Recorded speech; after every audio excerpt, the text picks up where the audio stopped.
So our topic today is evidence for evolution.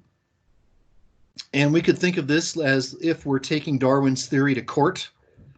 And your assignment is to complete a set of notes from the PowerPoint today. So here we go.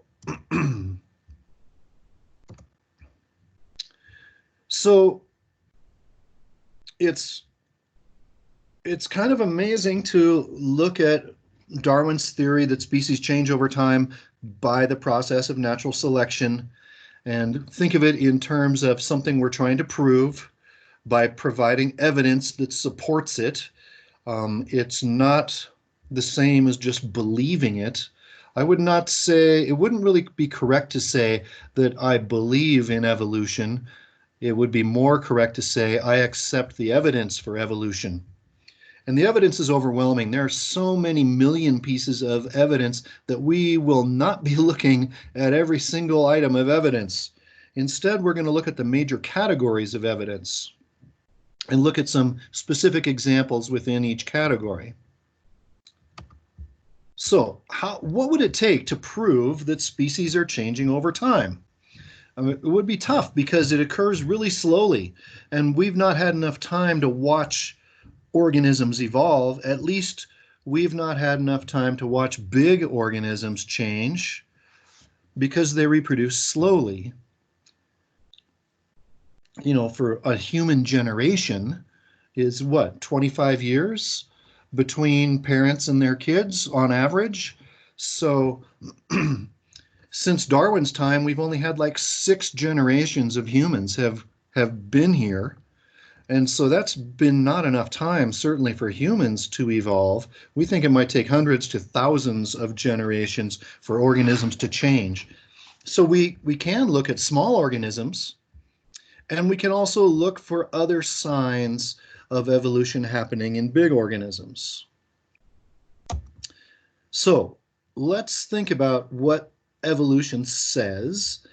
Basically, it says 2 things, and if we have either of those 2 things for evidence, we can show that evolution has occurred. So remember, first, evolution says that species change over time. So if we can find some evidence showing a change, that is going to support the theory.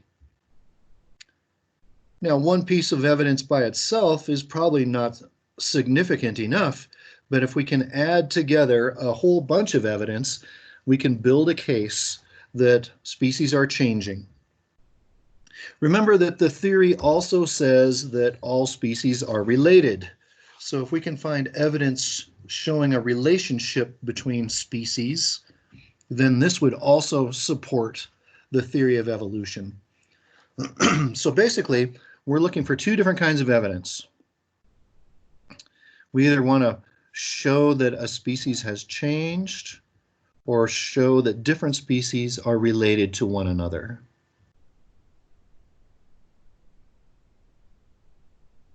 And as I was saying, there are millions of pieces of individual evidence showing these 2 things. And we're going to break them down into 5 or 6 categories.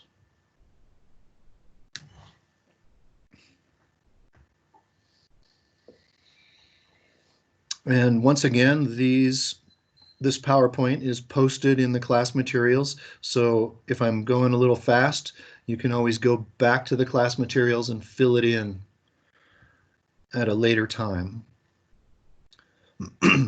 Okay, so the first category is when we look at ancient life. We look at fossils and we look at paleontology.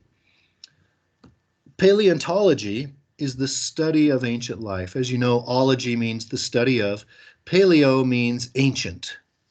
So we're looking at ancient things. It might be dinosaurs. It might even be older than dinosaurs. Fossils and paleontology both show species changing over time. And they show this in a couple ways. First, we know that organisms today are different than organisms in the past. They're not the same. They have changed. There are no dinosaurs today. But wait a minute, we think that dinosaurs were the ancestors of birds. So maybe there are some dinosaurs today and they're flying around all the time. But they're certainly different than T-Rex and Brontosaurus and Triceratops.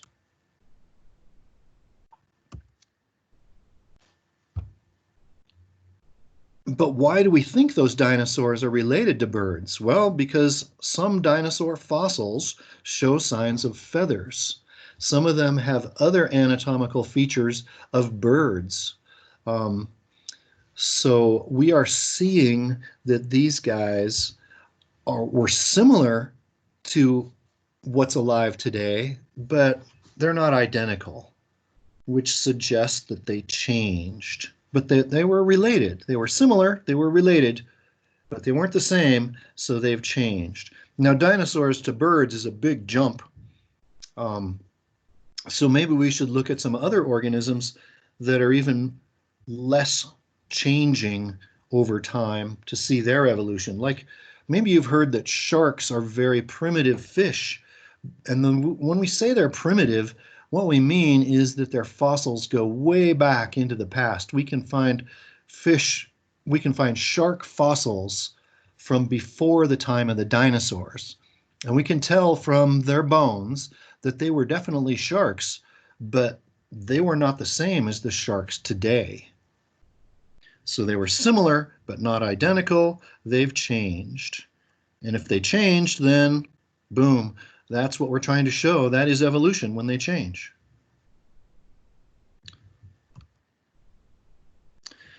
Another thing that we find, and these are really interesting fossils, we call them transitional forms. Transition means to change, right? And so a transitional form is a very special fossil that shows characteristics of two different kinds of creatures at the same time. And that would show that these two different groups of organisms were related to one another. So I'm going to use the dinosaur example. In fact, I have a picture of it in a minute. We have found a fossil. In fact, this was discovered back in Darwin's time, and it was basically a small dinosaur skeleton, but because of the way it was preserved, we think it ended up falling into some mud in a pond and got buried by this mud, and that preserved all the details of the skeleton. But not only that, it preserved imprints of feathers. So we could see this dinosaur skeleton surrounded by feather imprints. And that was a very strong piece of evidence, this transitional form, this transitional fossil that showed characteristics of both dinosaurs and birds at the same time, a single fossil. So here it is. We used to call these missing links. The only thing is that it isn't missing. It's a link between these guys. So if we look at this fossil, here's its forelimbs. I need to put down my phone. Okay. And we should be able to see the feathers here. And do you see the feather prints here? This thing was about the size of a chicken. Can you see the feathers coming off of its tail? Oh, I see. So somebody needs to mute their camera, please. Okay. Thank you.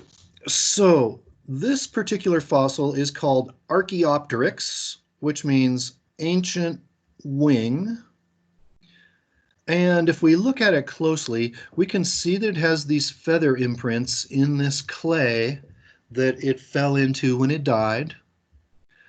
But if we look closer than that, we'll see some features that are not found in birds, that are reptile features. For instance, birds have a tail made of feathers, but look at this guy. It's got this long bony tail with the feathers growing off all these bones. A bird doesn't have a bony tail. A bird just has a little bump at the end of their spine, and then all the feathers grow from there. So this is a reptile feature to have that long bony tail, but it's a bird feature to have it covered with feathers. Another one that you can see in this picture is that there are claws on its forelimbs, on its paws. It has claws, like reptiles. But if you've ever looked at a bird, birds today don't have claws on their wings, do they? So here's claws, but it's a wing. I can see the feathers coming off of here. A third one that we can't see in this photo because we just can't quite see the detail is in its skull. So as you know, birds have beaks, but they don't have teeth. But guess what? This guy has teeth. So it's a transitional form. It's a link between reptiles and birds. A little closer to us is this one. So this is called Australopithecus, and that translates as southern ape. So what we found here, this so-called missing link that people in Darwin's time were searching for, the link between apes and humans. We could tell from the anatomy of an ape and the anatomy of a human that we were related, but we wanted to find the fossils to prove that the apes evolved into humans. Since Darwin's time, we have found dozens of these fossils, but during his time, they were searching for these missing links. And what they thought they would find was basically a smart ape. They thought they would find an ape-like body with a human-like head, with a brain that was as big as a human's. That's what they were looking for. That's what they expected to find. But that isn't what they found. Instead, they found just the opposite. They found an ape-like skull, but it was on a human body. It was on a body that we could tell was walking on two legs. Now, apes might be able to walk on two legs for a minute, but it's really awkward for them. And they quickly return to walking on all four limbs. They put their weight from their shoulders down onto their hands, except they close their hands into fists and they walk on their knuckles. But this guy, Australopithecus, it was obvious from the way that the hips were built and the way that the knees were built and even the way that the skull had an opening for the spinal cord underneath it. It was clear that this was a two-legged, full-time two-legged walking like a human, but the skull with this very small brain was definitely ape-like. So this is a transitional form between apes and humans. It isn't either one. It's not an ape, it's not a human, it's in between. It's Australopithecus. But it shows evidence of a change from an ape to the Australopithecus to the modern human over time. It looks like our ancestors stood up first and got smart later.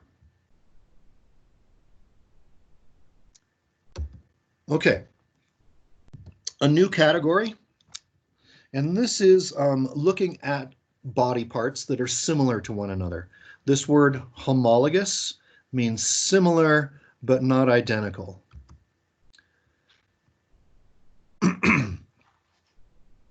So a homologous body part is found in different creatures, and they're built the same way. They have the same basic structure, but they've been modified to fit their own unique situation, to fit their own environment.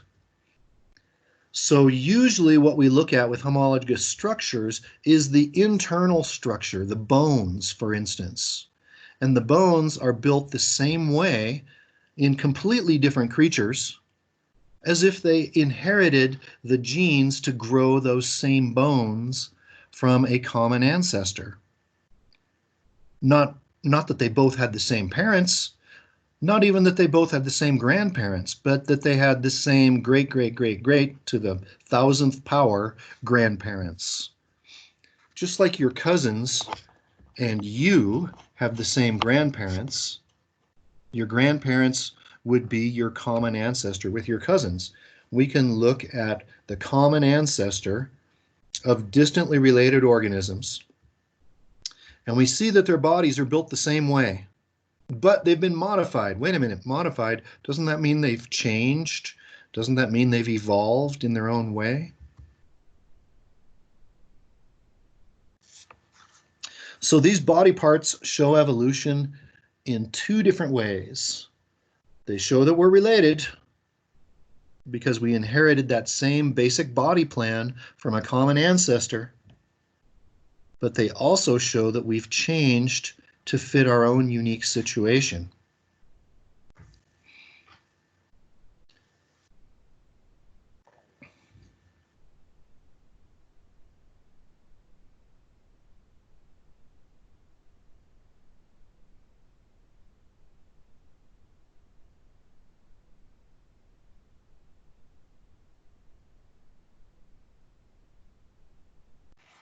Okay.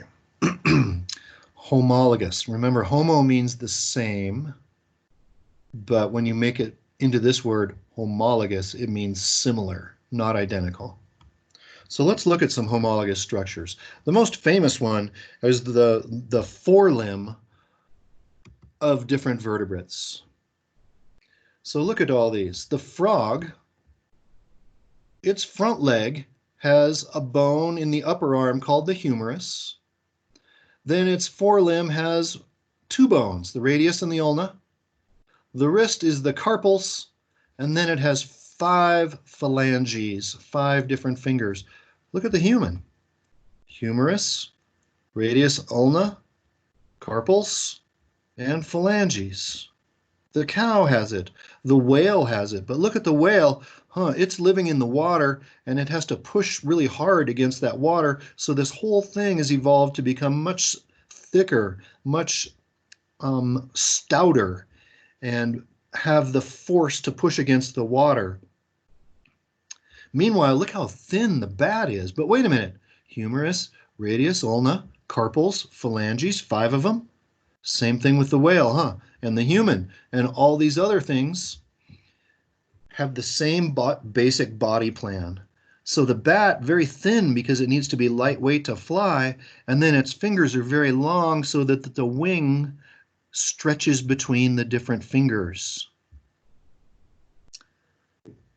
The one that's the most different is the bird. They still have humerus, radius, ulna, but notice that their carpals and their phalanges have fused together, and they've lost some of their fingers. They have fewer fingers, and they've fused together. The same is actually true of a horse. A horse only has 1 finger anymore. They lost number 1, 2, 4, and 5. And they put all their weight on their middle finger. And that's their fingernail is now the hoof of the horse. It's made of the same material as our fingernail, but it grows differently. It grows much thicker. So the idea of the homologous structure is that they're similar. Their basic structure is similar, but they've been modified to help the organism survive in its own environment.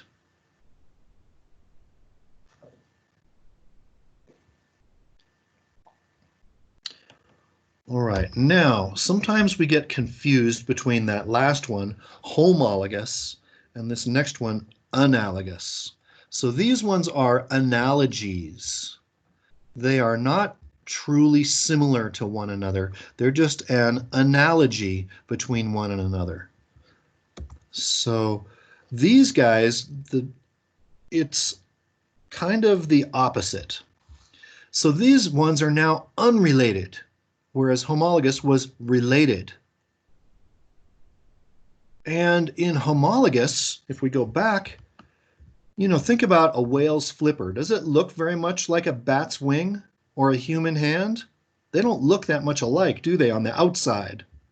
So they're different on the outside, but they're the same on the inside. But analogous, it's the opposite of that. They look similar on the outside, but when we look inside, we can see that they're built completely differently. So how does this show evolution? Well, what we think is going on is even though these guys are not very related, they're distantly related, they're using their body parts in a similar way because they're surviving in a similar environment. But since they're related, they did not inherit the same body plan from a common ancestor. They got their bodies from different ancestors, so they would not be alike internally. But because they're surviving in a similar way, in a similar environment, they have changed to fit that environment. And so they look alike from the outside. But really, they're only an analogy of one another. They're not truly similar. So this is showing that both kinds of organisms changed in a similar way to live in a similar environment, and it kind of seems like they're evolving to become more alike. So we call it convergent evolution. When things converge, they come together. Now, they're not truly becoming more alike because internally their bodies are built differently. But from the outside, it looks similar. And this is what we mean by an analogous body part.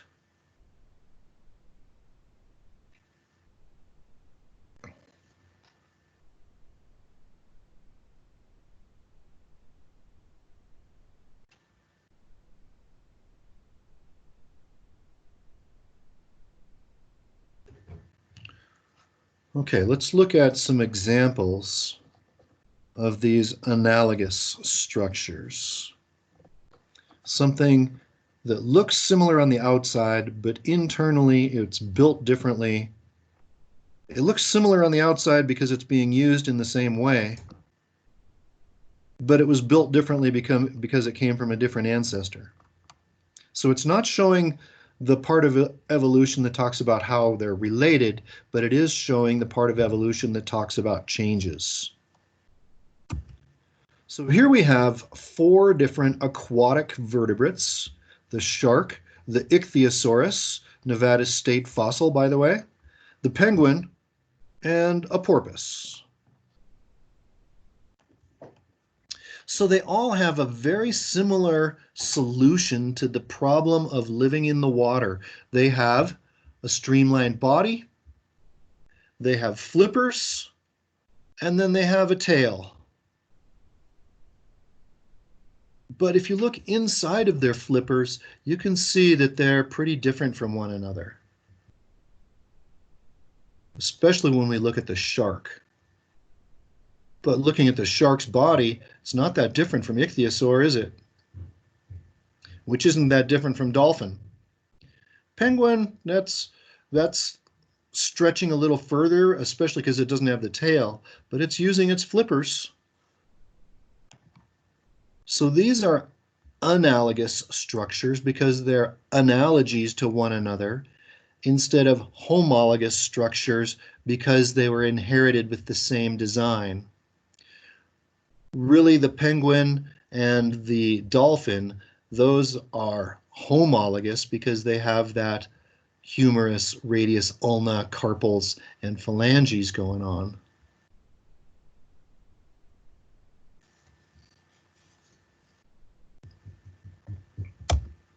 Okay, one more set of structures, one more set of body parts, and these are the vestigial structures. I don't know if you've heard this word before.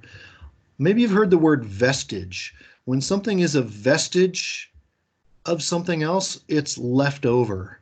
Usually it is kind of a shrunken version of its original self. If it's a vestige. So for instance, if you go to Chichen Itza, the ruins there are a vestige of the Mayan civilization. Kind of a leftover, and it's not at its best, right? So we also have body parts that are left over from ancestors that actually used them, but we stopped using them, and so they kind of broke down. They became shrunken and useless.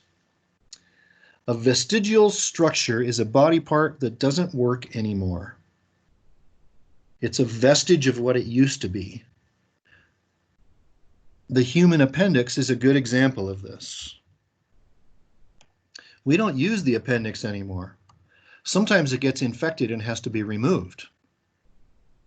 But if we look at some of our other relatives, some other primates, especially leaf-eating monkeys, have a big long appendix. It's just like our appendix, except it's much longer, and they use it to help them digest leaves.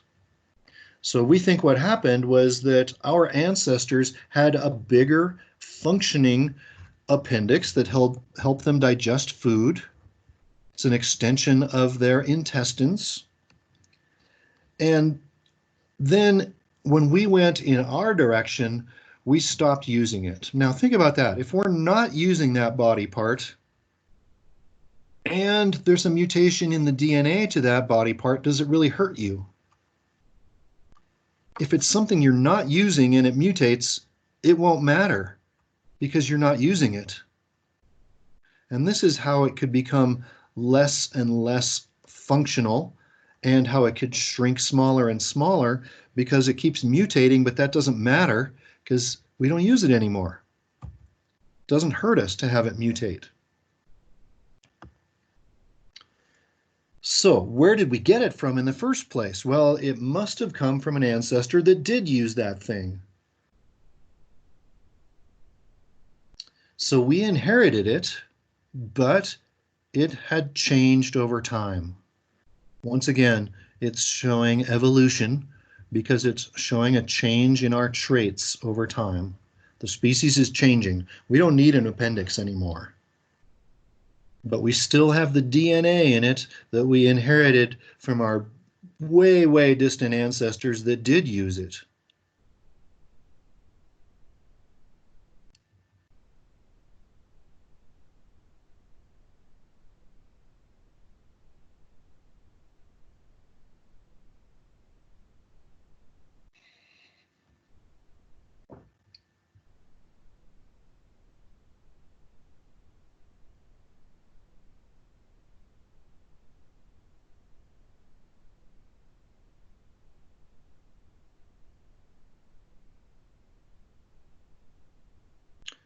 Okay, here's another example. Whales actually have some of the bones left over from their ancestors that walked on land. So they have the femur, that's the thigh bone. They have the pelvis, the hip bone. This down here would be like your calf bone, your tibia, in your shin. Why would whales even have these bones unless they inherited them from an ancestor that made use of them? We have found other evidence that whales evolved from four-legged mammals that once lived on land. First of all, we know whales are mammals because they have hair, not a lot of it, but they do have hairs. They feed their young milk.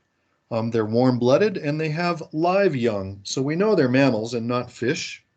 And then we've found fossils that kind of show a transition going from a land-living animal to an ocean-going animal. In fact, you might argue that there are some mammals that are doing that same thing right now, and we can see these transitions happening little by little, like an otter can go on both land and water. And a seal can go on both land and water, but it's really much more comfortable in the water, right? But then the whale, it can't go on land at all. So those legs would be vestigial structures of the whale left over from an ancestor that once used it, but it has changed, it has evolved and stopped using them. Here's a diagram of what we think this ancient extinct whale, the Basilosaurus, would have looked like. And we can see that its leg bones are more like legs than the modern whale's legs are. Here's another example, the blind cave fish. So here's a fish that lives in caves, and it has inherited eyes from its ancestors, but these eyes don't function anymore. They don't even open up. it still grows the eyes because it has the DNA to grow eyes, but they don't work. But it doesn't matter because in the cave there was no light anyway. So if it mutated to the point where the eyes didn't function, would that hurt it when it lived in a cave, when it didn't need light anyway? I don't think so. But it can't exactly just get rid of the DNA. So the DNA is passed on from generation to generation. And eventually, those eyes just don't work anymore. We can find related fish in this same family that live outside of the caves, and their eyes work just fine. Now, don't think that they just, it just depends on where you're born. If you take the eggs from one of these blind cave fish and rear them in the light, they don't grow eyes. And vice versa. The ones with eyes that live outside of the cave, if you bring them into the dark, they don't lose their eyes right away. This took many generations for these guys to go blind. Little by little, they lost their eyesight. But because they're using other senses to survive in the cave, they don't need their eyes anyway. So it didn't hurt them. Now, it's not just the fish that are blind.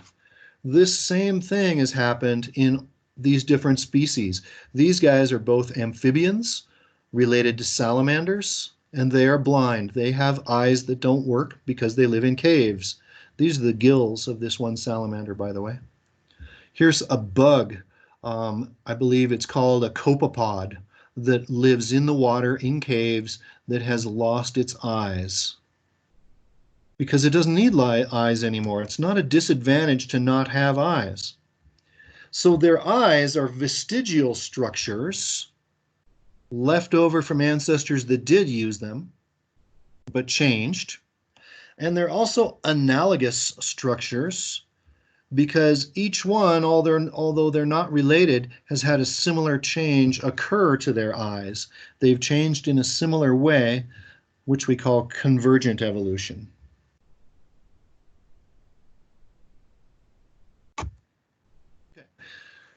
Another thing that we can look at, the next major topic, is the development of embryos and how they change over time. And when I talk about these changes, it's during the lifetime of a single creature.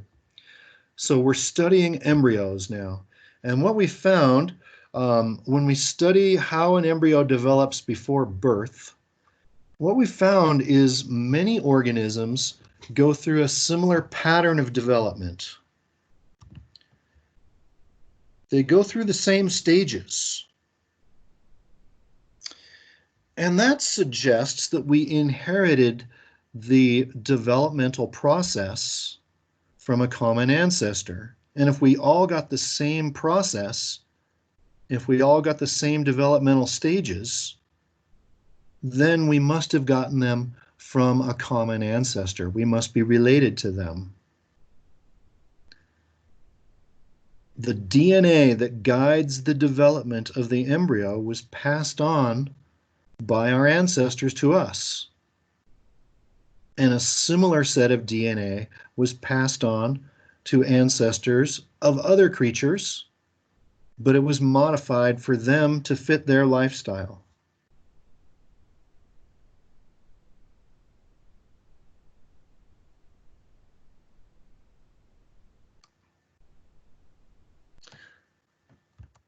So here's 5 different embryos of vertebrates at a very early stage.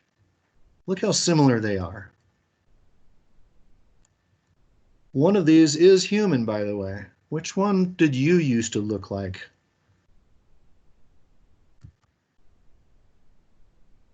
Well, let's take a look at the next stage of their development.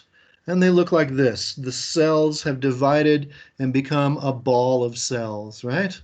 Oh, these ones look pretty different than those ones, don't they? So these ones seem to be diverging off in a different direction, but these 3 look like they're probably more closely related, huh? This one, I'd probably put it with this one, although maybe these 2 are already splitting apart as well. So which one is human? Here's the next stage. So these are all vertebrates, and at this point, you can start to see where the spine is growing. Do you see that?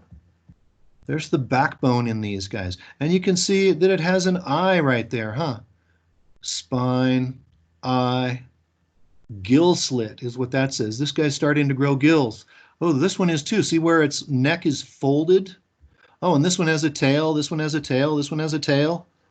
Gills, gills. They're all growing gills. They all have a spine. They all have eyes.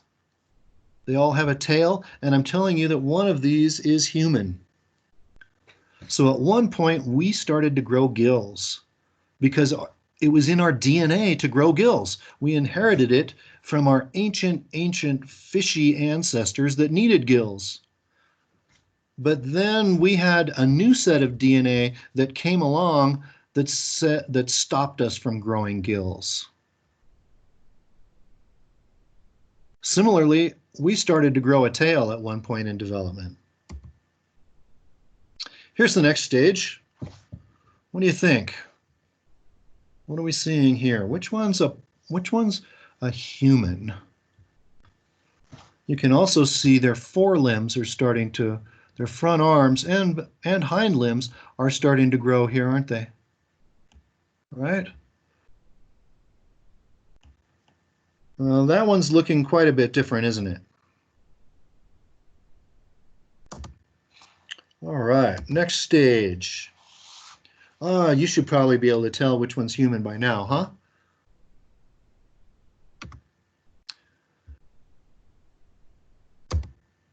So there's the final. We have a human, a monkey, a pig, a chicken, and a salamander.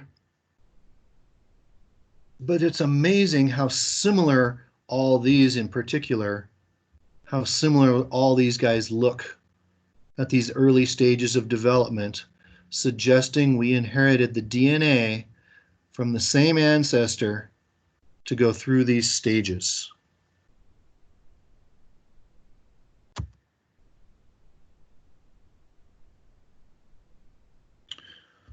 Let me see, what do we got going on here? Where are we at? We've done fossils and paleontology, homologous, analogous, and vestigial structures. We've done embryology.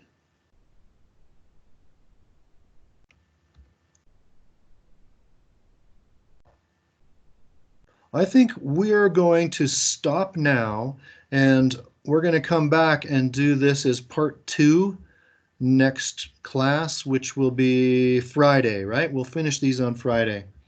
So we've been going for, what, how long?